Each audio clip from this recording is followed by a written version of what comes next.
एक ऐसे बच्चे की कल्पना कीजिए जिसने कभी नीला आसमान नहीं देखा, जिसने कभी बारिश की बूंदों को महसूस नहीं किया, जिसने कभी धरती की मिट्टी पर चलना नहीं सीखा। उसका जन्म स्पेस में होता है और यहीं से एक सवाल उठता है जो सिर्फ टेक्नोलॉजी का नहीं बल्कि इंसानियत की पहचान का है। क्या स्पेस में जन्मी पहली पीढ़ी हमें यानी पृथ्वी को भूल जाएगी? बिल्कुल। जब हम स्पेस कॉलोनाइजेशन की बात करते हैं तो अक्सर हमारा ध्यान बड़ी बड़ी मशीनों और सिस्टम पर होता है, लाइफ सपोर्ट, रेडिएशन शील्डिंग वगैरह। लेकिन हम सबसे जरूरी चीज भूल जाते हैं, इंसान। और इंसान सिर्फ एक शरीर नहीं है, वो यादों और अनुभवों का एक कलेक्शन है और हमारी हर याद किसी न किसी जगह से जुड़ी होती है। तो चलिए आज इसी पर गहराई से बात करते हैं। हमारे पास जो भी सोर्सेज हैं वो इसी सवाल की जड़ तक जाते हैं कि पृथ्वी से ये अलगाव कैसे और क्यों हो सकता है। तो सबसे पहले बायोलॉजी की ही बात कर लेते हैं। ये बात सुनने में किसी साइंस फिक्शन फिल्म जैसी लगती है कि जो बच्चा स्पेस में पैदा होगा उसका शरीर ही पृथ्वी के लिए नहीं बना होगा। ये कितना सच है? ये लगभग 100% सच है। देखिए, स्पेस की लो ग्रेविटी में उसकी हड्डियां और मांसपेशियां हम पृथ्वी वालों की तरह मजबूत नहीं होंगी। वो अलग तरीके से विकसित होंगी, कम घनी होंगी। अच्छा। और उसका दिल और सर्कुलेटरी सिस्टम भी पृथ्वी के गुरुत्वाकर्षण का दबाव झेलने के लिए तैयार नहीं होगा। यहाँ पृथ्वी पर हमारा दिल हर धड़कन के साथ ग्रेविटी के खिलाफ खून को ऊपर पंप करता है। स्पेस में पैदा हुए इंसान के दिल को इतनी मेहनत करने की जरूरत ही नहीं पड़ेगी। एक मिनट, लेकिन क्या भविष्य की टेक्नोलॉजी इसका कोई हल नहीं निकाल सकती? कोई खास तरह का एक्सोस्केलेटन या कोई मेडिकल ट्रीटमेंट हम इस प्रॉब्लम को सॉल्व नहीं कर सकते? ये बहुत अच्छा सवाल है। एक्सोस्केलेटन शायद उन्हें खड़े होने में मदद कर दें, पर वो अंदरूनी समस्याओं का हल नहीं है।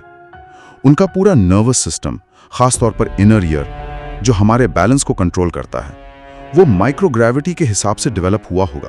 ओह। पृथ्वी की 1G ग्रेविटी में उन्हें लगातार चक्कर आने, डिसोरिएंटेशन और असहनीय दर्द का सामना करना पड़ सकता है। ये सिर्फ शारीरिक कमजोरी नहीं, ये पूरे बायोलॉजिकल सिस्टम के मिसमैच की बात है। मतलब उनके लिए पृथ्वी पर आना एक गहरे समुद्र में रहने वाली मछली को जमीन पर लाने जैसा होगा। वो यहाँ सर्वाइव ही नहीं कर पाएगी। बिल्कुल। वो जगह जहाँ आप जा नहीं सकते, वो आपके लिए एक म्यूजियम बन जाती है। एक ऐसी जगह जिसके बारे में आप पढ़ सकते हैं, वीडियो देख सकते हैं, लेकिन उसे महसूस नहीं कर सकते। और बिना अनुभव के गहरा लगाव पैदा हो ही नहीं सकता। वो पृथ्वी के वीडियोस ऐसे देखेंगे जैसे हम किसी डॉक्यूमेंट्री में कोई अनजान द्वीप देखते हैं, खूबसूरत, दिलचस्प, पर हमारी दुनिया से बाहर। एग्जैक्टली। तो ठीक है, मान लिया कि उनका शरीर बिल्कुल अलग होगा। चलिए इस बच्ची का नाम नोवा रखते हैं समझने के लिए। तो नोवा पृथ्वी पर कभी नहीं आ सकते, लेकिन इंसान तो सिर्फ शरीर नहीं होता, उसकी सोच, उसका समाज, उसकी संस्कृति का क्या? आप एक ऐसी संस्कृति कैसे बनाते हैं जहां सूरज उगता ही नहीं? हाँ, यहीं पर बात और ज्यादा दिलचस्प हो जाती है। स्पेस हैबिटेट में कोई प्राकृतिक मौसम नहीं होंगे, कोई असली बारिश या बर्फबारी नहीं होगी।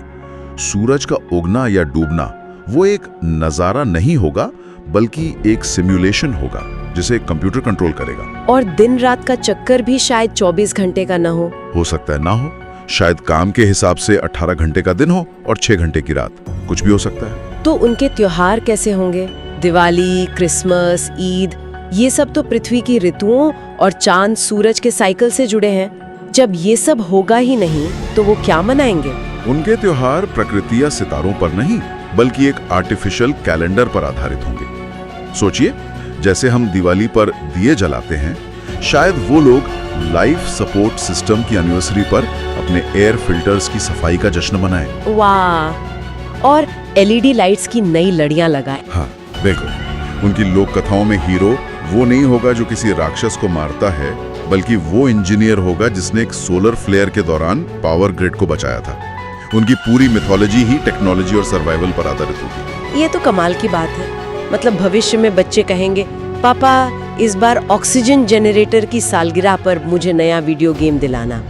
हमारी दुनिया उन्हें कितनी अजीब लगेगी। और हमारे झगड़े, देशों की सीमाएं, राष्ट्रवाद, धर्मों की लड़ाइयाँ, ये सब उनके लिए कितना बेमानी होगा। बिल्कुल बेमानी। जब आप एक छोटे से मेटल के डिब्बे में तैर रहे हो और आपकी जिंदगी एक मशीन पर टिकी हो, तो ये बातें कि कौन सा देश बेहतर है या किस जमीन का टुकड़ा किसका है, बहुत छोटी लगने लगती हैं। हाँ, उनके लिए सबसे बड़ा खतरा बाहर का वैक्यूम होगा, न कि कोई पड़ोसी देश। उनकी एकता का आधार उनका साझा अस्तित्व होगा। ये कल्चरल गैप तो दूरी के साथ और भी बढ़ेगा, है ना? हमारे सोर्सेज में कम्युनिकेशन गैप का जिक्र बार बार आया है। हाँ, और वो खाई इतनी गहरी होगी कि उसे पाटा नहीं जा सकेगा। अगर स्पेस कॉलोनी बहुत दूर हुई तो पृथ्वी से एक मैसेज पहुंचने और जवाब आने में सालों या दशकों का वक्त लग सकता है। मतलब कोई रियल टाइम बातचीत तो मुमकिन ही नहीं होगी। बिल्कुल नहीं। तो मान लीजिए नोवा ने पृथ्वी पर एक सवाल भेजा, यहाँ सब कैसे हैं?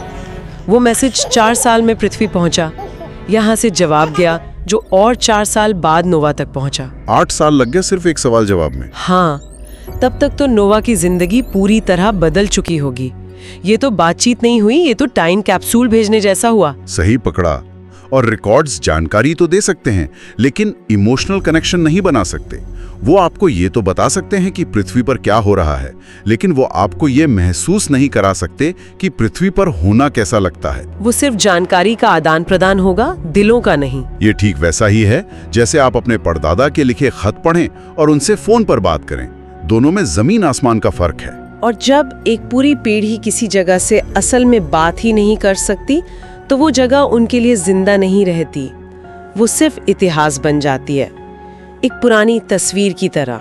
इस पूरी प्रक्रिया का एक नाम है जनरेशनल डिटैचमेंट। ये पृथ्वी पर भी होता है, जब नई पीढ़ी पुरानी पीढ़ी की बातों से, उनके मूल्यों से खुद को अलग पाती है। हाँ, हम सबने महसूस किया है कि हमारे दादा दादी की दुनिया हमसे कितनी अलग थी। पर स्पेस में ये प्रक्रिया बहुत तेज और गहरी होगी। पृथ्वी पर तो फिर भी हमारे पास किताबें, इमारतें, वो जगहें होती हैं जो हमें हमारे इतिहास से जोड़े रहती हैं।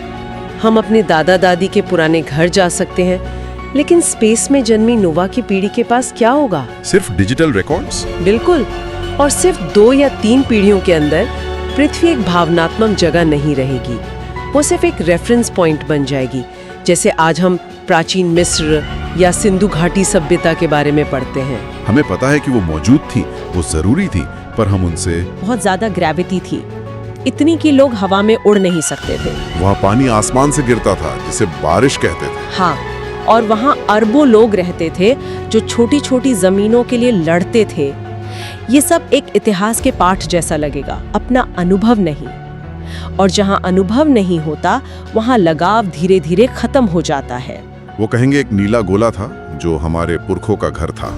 ये एक मिथक जैसी कहानी होगी, असलियत जैसी नहीं। पानी का आसमान से गिरना उनके लिए उतना ही जादुई और अविश्वसनीय होगा जितना हमारे लिए किसी कहानी में आसमान से सोने के सिक्के बरसना। तो अब तक हमने देखा कि उनका शरीर अलग है, संस्कृति अलग है, और वो हमसे ठीक से बात भी नहीं कर सकते। इन सब का असर उनकी साइकोलॉजी पर, दुनिया को देखने के उनके नजरिए पर तो पड़ेगा ही। हाँ, और ये समझना हमारे लिए सबसे मुश्किल भी है। नोवा के लिए बंद जगहों में रहना नॉर्मल होगा।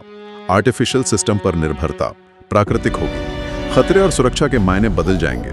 तो उनके लिए आज़ादी का मतलब क्या होगा? हमारे लिए तो आज़ादी का मतलब है खुलापन, कहीं भी घूमने की आज़ादी। उनके लिए आज़ादी का मतलब होगा सिस्टम का ठीक से काम करना। जब तक हवा साफ है, पानी मिल रहा है और तापमान सही है, तब तक वो आज़ाद है। सिस्टम की रिलायबिलिटी ही उनकी आज़ादी है। और जो बात आपने खुलेपन की कही, वो तो और भी ज्यादा चौंकाने वाली है। मतलब ये हो सकता है कि पृथ्वी का खुला आसमान उसे डरा दे, असहज कर दे। एक ऐसी छत जो मीलों ऊपर है और जिसका कोई अंत नहीं दिखता, ये विचारी शायद उसे बेचैन कर दे। क्योंकि वो हमेशा एक ठोस छत के नीचे सुरक्षित महसूस करने का आदी होगा। हाँ, हमारे लिए जो खुलापन है वो उसके लिए एगोराफोबिया जैसी एक असुरक्षा हो सकती है। ये सब सुनकर सबसे मुश्किल सवाल सामने आता है, अगर वो हमें भूल जाए, अगर नोवा की पीढ़ी के लिए पृथ्वी सिर्फ इतिहास का एक पन्ना बनकर रह जाए, तो क्या ये गलत होगा? शायद नहीं, क्योंकि हर सभ्यता अपनी सच्चाई और अपने माहौल के हिसाब से विकसित होती है। स्पेस में जन्मी इंसानियत अपने हालातों के हिसाब से एक नई पहचान बनाएगी। वो पृथ्वी को भूलकर कोई गलती नहीं कर रही होगी, वो सिर्फ आगे बढ़ रही होगी। मतलब ये एक तरह का सर्वाइवल मैकेनिज्म होगा, पुरानी चीजों को छोड़कर आगे बढ़ना ताकि नई जगह पर जिया जा सके। बिल्कुल। हर विकास की एक कीमत होती है। जब इंसान ने खेती करना सीखा तो उसने शिकारी जीवन को पीछे छोड़ा। हर कदम पर कुछ छूटता है।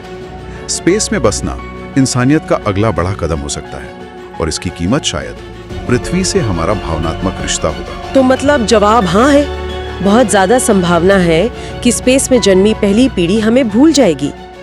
नफरत की वजह से नहीं, बल्कि सिर्फ इसलिए क्योंकि पृथ्वी उनकी असल जिंदगी का हिस्सा ही नहीं होगी। ये एक प्राकृतिक प्रक्रिया होगी, जैसे एक नदी अपना रास्ता बदल लेती है और पुराना रास्ता सूख जाता है। और अगर पृथ्वी याद भी रहेगी तो एक जगह की तरह नहीं, एक कहानी की तरह, एक मिथक, जैसे हमारे लिए अटलांटिस की कहानी है, एक खोई हुई दुनिया।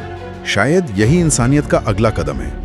पृथ्वी पर रहना हमारी शुरुआत थी, स्पेस में जीना हमारा विकास हो सकता है, लेकिन हर विकास की एक कीमत होती है और इस मामले में कीमत हो सकती है हमें भूल जाना। तो असली सवाल ये नहीं है कि वो हमें याद रखेंगे या नहीं। असली सवाल ये है, क्या हम एक ऐसी इंसानियत के लिए तैयार हैं जिसे हमें याद रखने की जरूरत ही महसूस ना हो।